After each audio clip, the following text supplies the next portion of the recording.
Buenas noches a todos y bueno, el día de hoy voy a presentar la charla jurídica denominada Suspensión Perfecta de Labores, los supuestos de procedencia y la problemática de su aplicación en los tiempos de la COVID-19 en el Perú. Bueno, en esta charla jurídica trataré sobre la exhortación contenida en el decreto de urgencia número 038-2020 respecto a la suspensión perfecta de labores en el marco del estado de emergencia nacional establecido por el gobierno por la COVID-19. Desde el estado de emergencia declarado mediante el decreto supremo número 044-2020, la medida de aislamiento social obligatorio ha tenido una severa consecuencia en el desarrollo de las relaciones laborales, más aún en aquellas que sostienen servicios no esenciales. Ante esto, el gobierno estableció por medio del decreto de urgencia número 029-2020 que las empresas que prestan servicios no esenciales desarrollen trabajo remoto y que en caso de no ser ejecutable se conceda licencia con goce de haber para los trabajadores perjudicados. Posteriormente se publicó el decreto de urgencia número 038-2020, el cual aconseja a las empresas a emplear excepcionalmente la suspensión perfecta de labores y dispone medidas de protección para los trabajadores afectados por este asunto. En relación a este tema de suma importancia, analizaremos los supuestos de procedencia y la problemática de su aplicación. Asimismo, demostraremos por qué los subsidios y financiamientos concedidos a los empleadores por el gobierno peruano no revocarían esta figura. Bueno, en este caso, el 14 de abril de este año, del 2020, se promulgó el decreto de urgencia número 038-2020, en el cual se considera la suspensión perfecta de labores como una medida especial y distinta a la regulada en el artículo 15 del texto único ordenado de la Ley de Productividad Laboral, consentido por decreto supremo número 003-97, a ser aplicada ante esta situación de crisis en el Perú que viene pasando. Esta medida tiene como propósito disminuir los efectos económicos causados a los trabajadores y empleadores ante la COVID-19. La insuficiente técnica legislativa empleada por el gobierno al regular los supuestos de procedencia fue motivo de diversos problemas de interpretación, ya que no quedaba claro si la norma consideraba 4 supuestos de hecho habilitantes para ejecutar la suspensión perfecta de labores o solo regulaba 2 de ellos. En algunas opiniones se ha indicado el fraseo y la técnica legislativa utilizados en el numeral 3.1 del artículo 3 que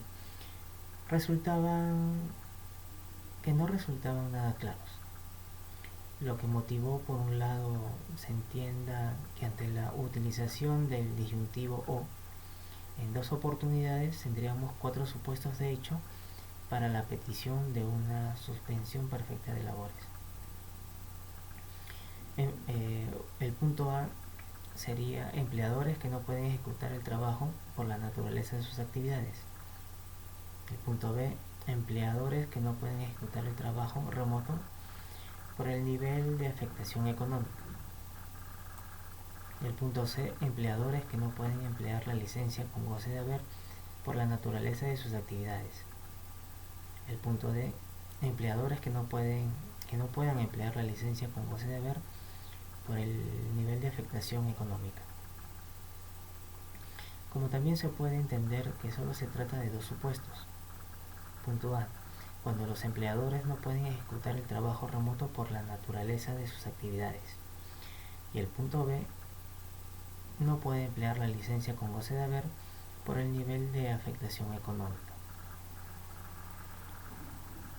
En este caso, por las declaraciones vertidas por la ministra de Trabajo y Promoción del Empleo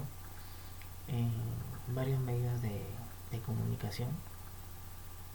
se ha puesto de manifiesto respecto a que si los empleadores que obtengan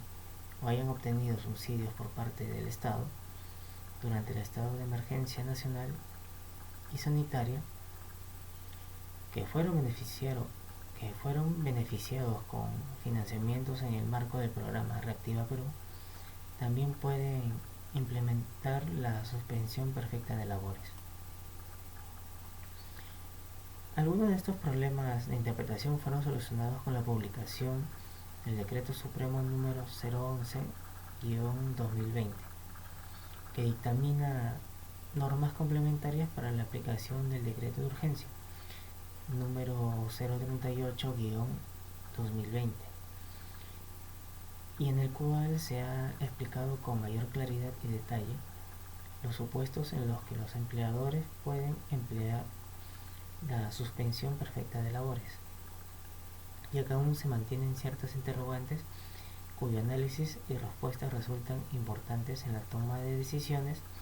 referente a las relaciones laborales que mantienen con sus trabajadores. En esta charla jurídica, desarrollaré el análisis de esos supuestos y la problemática que se ha presentado respecto a su aplicación. En aquellos casos en los que el empleador acceda o haya accedido a los subsidios por parte del Estado en el marco de la emergencia sanitaria, y o que accedan a financiamientos en el marco del programa Reactiva Perú, a la luz de lo ordenado en los decretos de urgencia y supremo antes mencionados. Convenio con lo regulado en el protocolo sobre la realización de acciones preliminares y actuaciones inspectivas respecto a la verificación de la suspensión perfecta de labores en el marco del decreto de urgencia número 038-2020, aprobado por la resolución de superintendencia número 76-2020, Sunafil, publicada el 24 de abril del 2020. En este caso lo mencionaremos en adelante protocolo.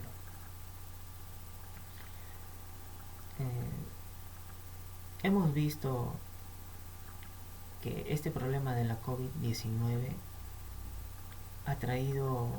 a nuestro país muchos problemas y muchas dificultades. Con respecto, a una de ellas es la laboral, ¿no? Como otras muchas, que ha ocasionado la pandemia de la COVID-19 y la cuarentena aplicada aquí en el Perú. Y es preocupante que de una u otra manera se afecte a los trabajadores mediante esta suspensión perfecta de labores. Ahora, es por ello de que se dan estos decretos para que los trabajadores no se vean afectados. En este caso voy a tocar la parte de la imposibilidad de aplicar el trabajo remoto o la licencia con goce de haber por la naturaleza de las actividades. El artículo 3.1 del Decreto Supremo número 011-2020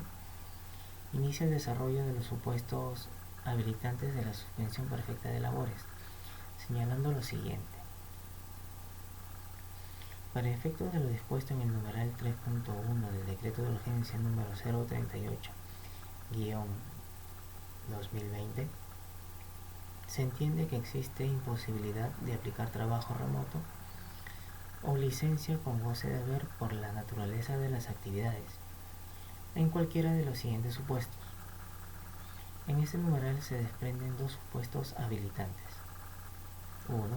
La imposibilidad de aplicar trabajo remoto por la naturaleza de las actividades. Y 2. La imposibilidad de aplicar licencia con goce de haber por la naturaleza de las actividades. La imposibilidad de aplicar trabajo remoto o licencia con goce de haber sería la base fáctica y la naturaleza de las actividades la causante habilitante. A continuación explicaré cada uno de estos supuestos.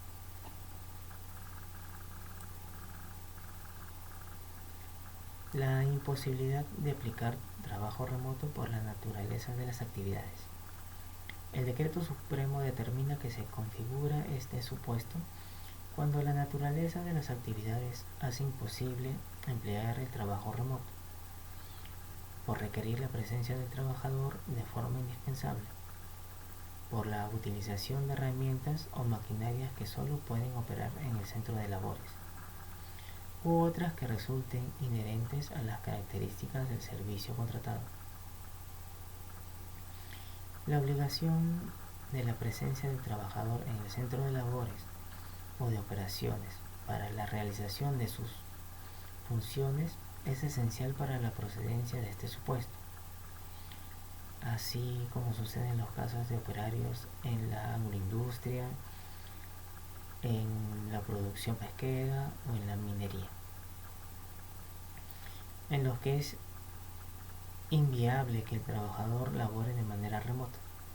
ya que las características del supuesto de trabajo demandan que la prestación de servicios sea de manera presencial y en contacto con las herramientas o maquinarias de la empresa.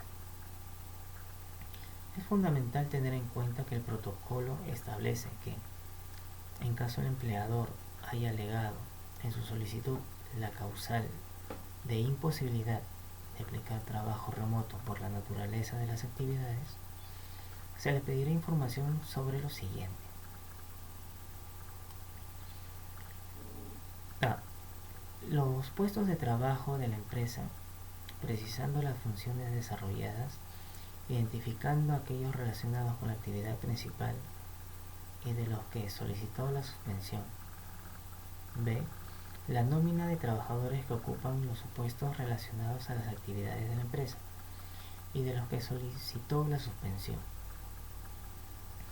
Cualquier otra información que revista de importancia respecto a la actividad que desarrolla el empleador y acredite la necesidad de la presencia del trabajador por la utilización de herramientas o maquinarias que solo pueden operar en el centro de trabajo o resulten inherentes a las características del puesto. Cualquier otra documentación que sustente la imposibilidad de aplicar la licencia con goce de haber compensable. Relacionado al punto A, comprendemos que uno de los aspectos que verificará la autoridad inspectiva es el vínculo existente entre los puentes de trabajo y sobre todo los que corresponden a los trabajadores comprendidos en la suspensión con la actividad principal de la empresa. Esto último es importante, no obstante, lo que en estricto deberá importar para verificar si existe o no imposibilidad de aplicar trabajo remoto bajo esta causal.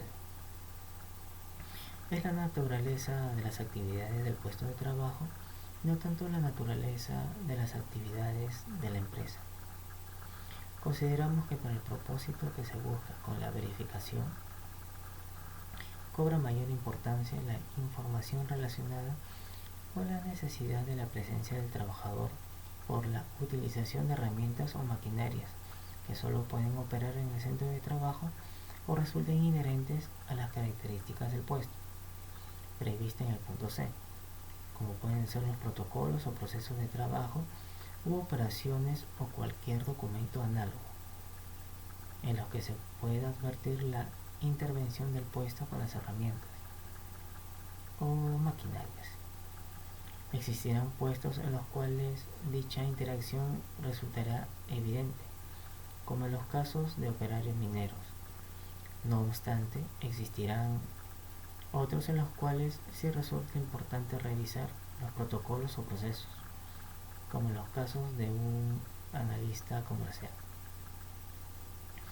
Relacionado al punto D, hay que tener en cuenta que el supuesto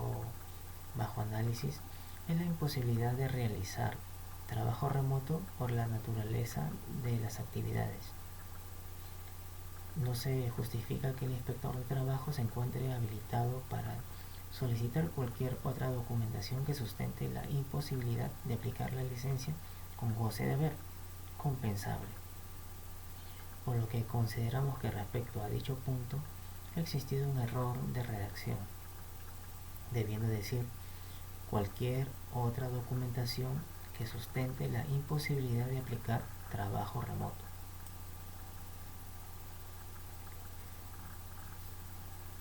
La imposibilidad de aplicar licencias sin goce de haber por la naturaleza de las actividades. Conforme al Decreto Supremo,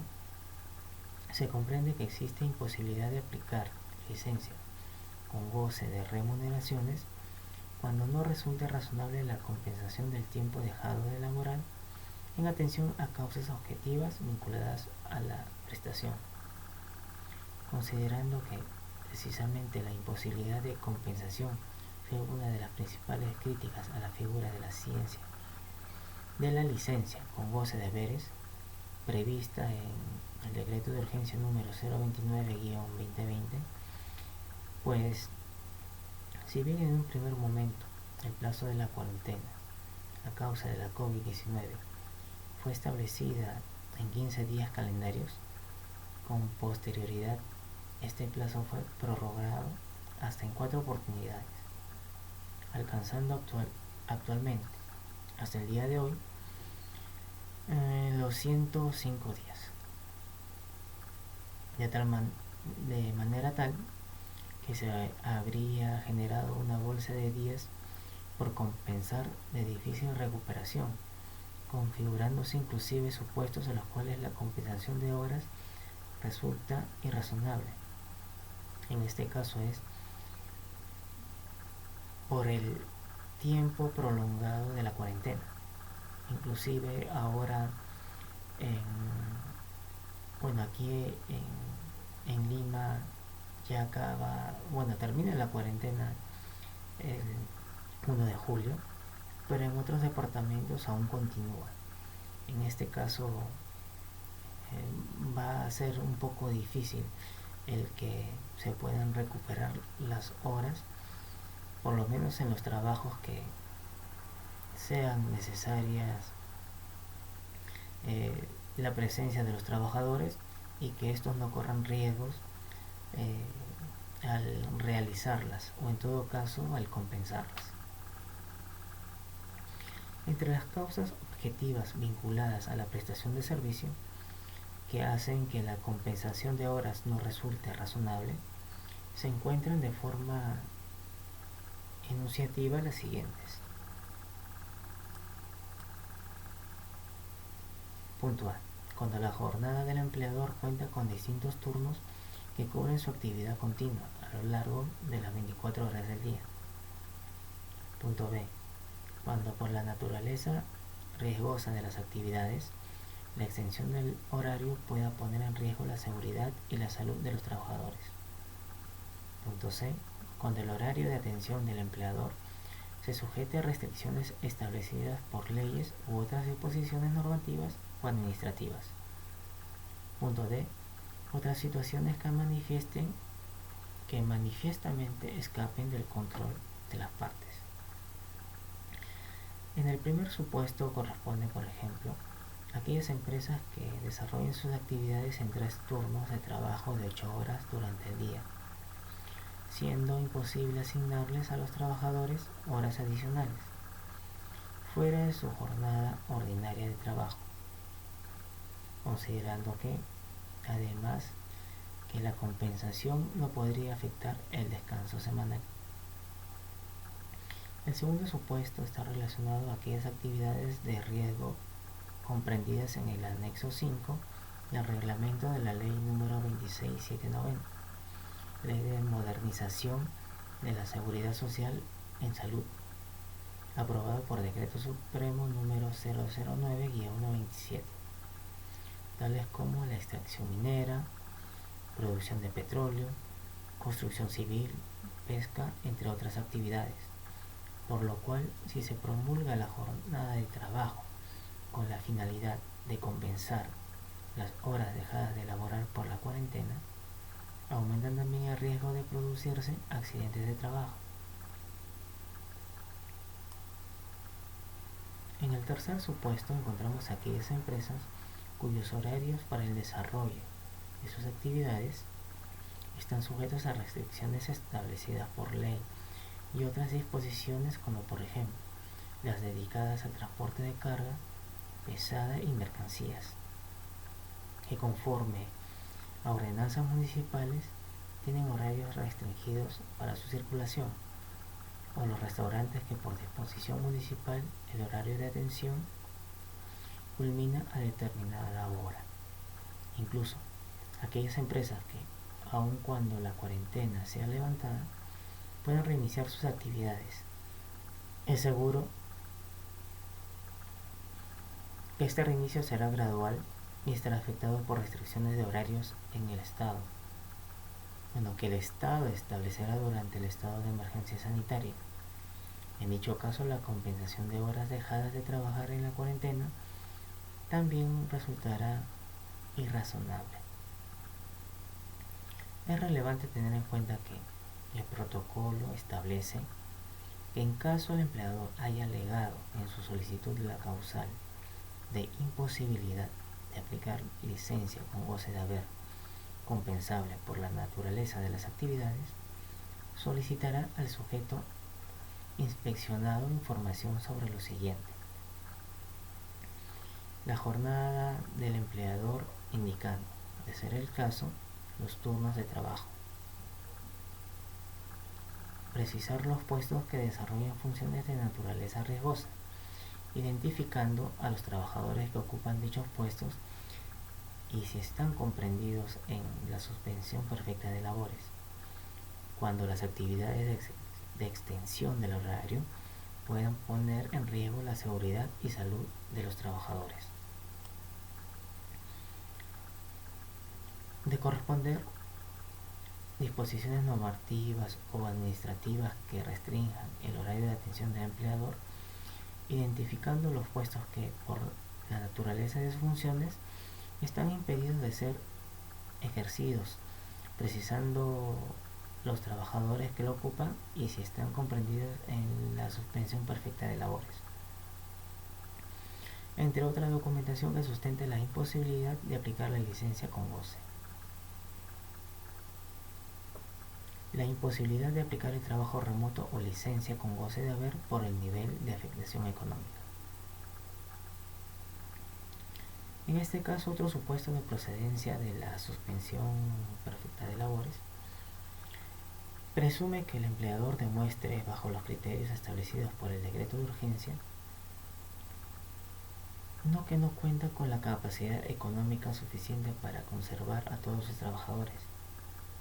de manera activa en su planilla durante el tiempo que dure el estado de emergencia.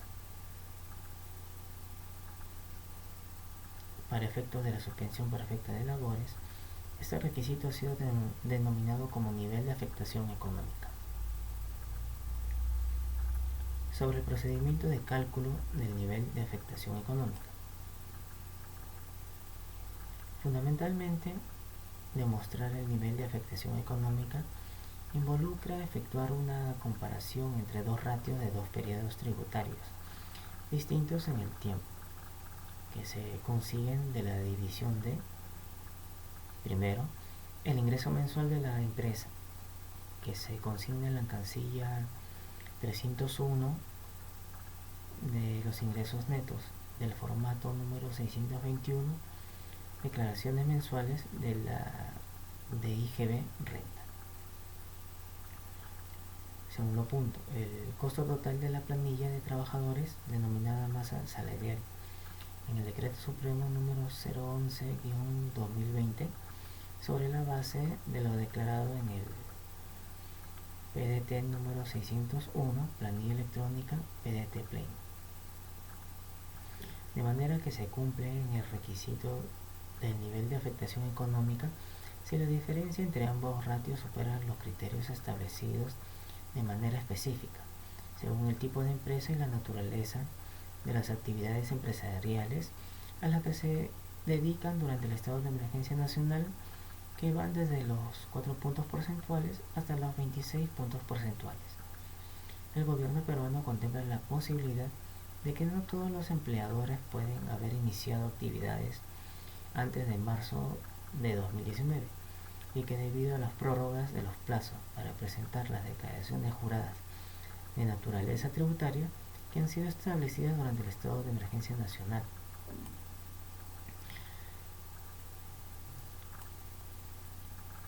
bueno, en este caso, los empleadores pueden no haber presentado aún las declaraciones correspondientes a los meses de marzo o abril del 2020, por lo que ha establecido los siguientes supuestos de excepción al procedimiento antes mencionado. Punto A. Si el empleador tiene menos de un año de funcionamiento, en lugar de utilizar el ratio del año anterior, deberá determinar y aplicar el ratio promedio mensual de ventas de los primeros 3 meses de funcionamiento. Punto B. Si los ingresos del mes previo a la adopción de la medida son iguales a cero, el empleador podría aplicar la medida. Punto C. Si la empresa no hubiera presentado el formulario número 621, declaraciones mensuales de IGB Renta, por no haber vencido aún el plazo de presentación, se deberán calcular los ingresos netos del mes, que se declararían en la casilla 301 ingresos netos de dicho formulario, los cuales se sustentan con el registro de ventas de la empresa y con los demás libros contables que hagan de sus veces según corresponda en función a los libros y registros contables que se encuentren obligados a llevar. A través del protocolo, la Superintendencia Nacional de Fiscalización Laboral SUNAFIL determinó que las empresas sujetas al nuevo régimen único simplificado, que no se encuentran obligadas a llevar libros y registros contables, pueden sustentar sus ingresos netos del mes con los comprobantes de pago físico o electrónico que estén emitidos en los periodos bajo análisis, considerando que dicha declaración sea presentada ante la Superintendencia Nacional de Aduanas y Administración Tributaria. Se deberá enviar una copia de la misma a la Autoridad Administrativa de Trabajo. Punto D. Si la empresa aún no hubiera presentado el PDT Plan por no haber vencido el plazo de presentación, deberá informar las remuneraciones de los trabajadores declarados en T-Registro, cuyo periodo laboral no indique fecha de fin al último día del mes correspondiente. Al igual que en el caso anterior, una vez que sea presentada dicha declaración ante la SUNAT, el empleador deberá enviar una copia a la Autoridad Administrativa de Trabajo. Sobre estos dos últimos supuestos, la empresa deberá tener la certeza de que los importes determinados preliminarmente a efectos del cálculo del nivel de afectación económica y que se encuentren sustentados por los libros y registros contables serán los mismos que finalmente serán declarados ante la SUNAT y presentados posteriormente a la Autoridad Administrativa de Trabajo, ya que de existir una inconsistencia en la información declarada y comunicada, se puede considerar en una fiscalización laboral posterior que la empresa ha declarado información falsa, lo cual es sancionado administrativamente y puede iniciarse una investigación penal. Los subsidios y financiamientos otorgados a los empleadores por el gobierno peruano en el marco de emergencia sanitaria no dejan sin efecto la suspensión perfecta de labores. A lo largo del estado de emergencia nacional, en el marco de la emergencia sanitaria, el gobierno optó por una serie de medidas con la finalidad de mantener y reactivar la economía del país,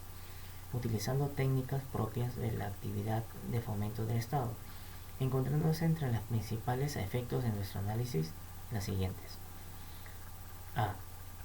El subsidio para el pago de planilla de empleadores del sector privado orientado a la preservación del empleo, aprobado mediante decreto de urgencia número 033-2020. En adelante el subsidio, por el que el gobierno peruano de manera excepcional otorgará un subsidio máximo equivalente al 35% de la suma de las remuneraciones brutas mensuales correspondiente a los trabajadores, que su remuneración no sea superior a los 1.500 soles. Punto B. El programa Reactiva Perú, creado para asegurar la continuidad en la cadena de pagos ante el impacto de la COVID-19, aprobado por el decreto legislativo número 1455, por lo que el Estado otorga una serie de garantías a las empresas del sistema financiero, con la finalidad de que éstas otorguen líneas de crédito a las empresas del sector privado que requieran una inyección de capital para mantener la continuidad de sus actividades en la medida en que se cumplan los requisitos establecidos. Ante las declaraciones de la ministra de Trabajo y Promoción del Empleo en varios medios de prensa, surgió la interrogante respecto a que si las empresas que obtengan o obtuvieron el subsidio por parte del Estado en el marco de la emergencia sanitaria, que tengan acceso a financiamientos en el marco del programa Reactiva Perú, también pueden recurrir a la suspensión perfecta de labores. Debe considerarse que a la fecha ninguna de las normas emitidas por la materia establece que los beneficios antes mencionados constituyen causales para que la suspensión perfecta de labores sea dejada sin efecto, lo cual es forzado por el punto 1, la ausencia de limitaciones expresas en este sentido en el decreto de urgencia número 038-2020, que por aplicación del principio de jerarquía normativa sería la norma legal que debería de haber contenido una disposición de este tipo para que sea exigible su cumplimiento y reglamentación. El hecho de que el procedimiento de cálculo del nivel de afectación económica no considera ningún ajuste a los ingresos de la empresa ni al costo de la planilla en caso se hubiera recibido dichos beneficios. Esta es una medida que le permitirá al gobierno peruano llevar a cabo, de ser el caso, labores de verificación del destino de los subsidios en una fiscalización ulterior, al obtenerse de manera indirecta la información que los empleadores se encuentran en la obligación de presentar al respecto.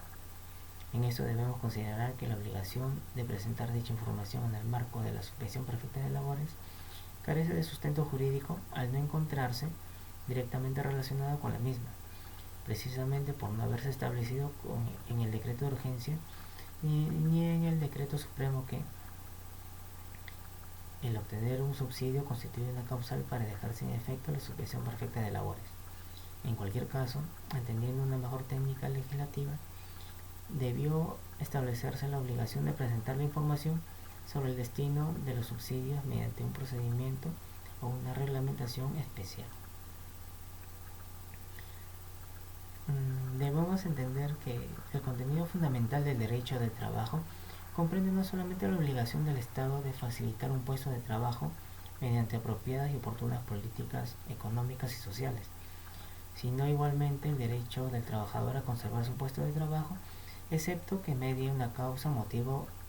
objetivo que justifique su separación. La continuidad del trabajador en el empleo involucra la enunciación de un principio de estabilidad en el empleo,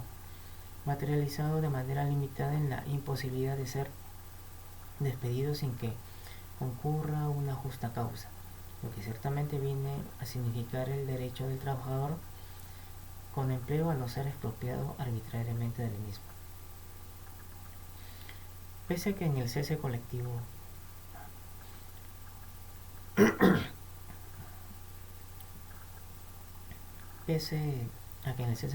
sea una figura extintiva del vínculo laboral legitimada, esta sigue siendo un acto unilateral y receptivo, que incluye la voluntad extintiva del empleador y que atenta contra el principio de estabilidad laboral, que protege la Constitución. La suspensión perfecta de labores considera en el proceso de cese colectivo por causas económicas es entendido por la legislación como una medida que busca defender el principio de continuidad laboral. Si bien es excepcional, su manejo debe ser analizado de forma cuidadosa por parte de la Autoridad Administrativa de Trabajo, ya que en el caso se declare la improcedencia del cese colectivo, este ya ha perjudicado a los trabajadores, transgrediendo el derecho constitucional de protección al trabajo, puesto que sin acreditarse fehacientemente la existencia de la causa objetiva para la extinción del vínculo laboral, existe una interrupción de las obligaciones del empleador en perjuicio de los derechos del trabajador comparables a los efectos de un despido. Por último, la suspensión perfecta de labores, que se concede de forma automática ante la solicitud del empleador en el procedimiento de cese colectivo por causas económicas, vulnera los derechos del trabajador en el sentido que dicho mecanismo tiene como fin suspender las obligaciones del empleador para con sus trabajadores, atentando contra su estabilidad laboral y su derecho de obtener una remuneración por la prestación de sus servicios, sin que sea aprobado plenamente la existencia de la causa objetiva que justifica dicho cese. Bueno, en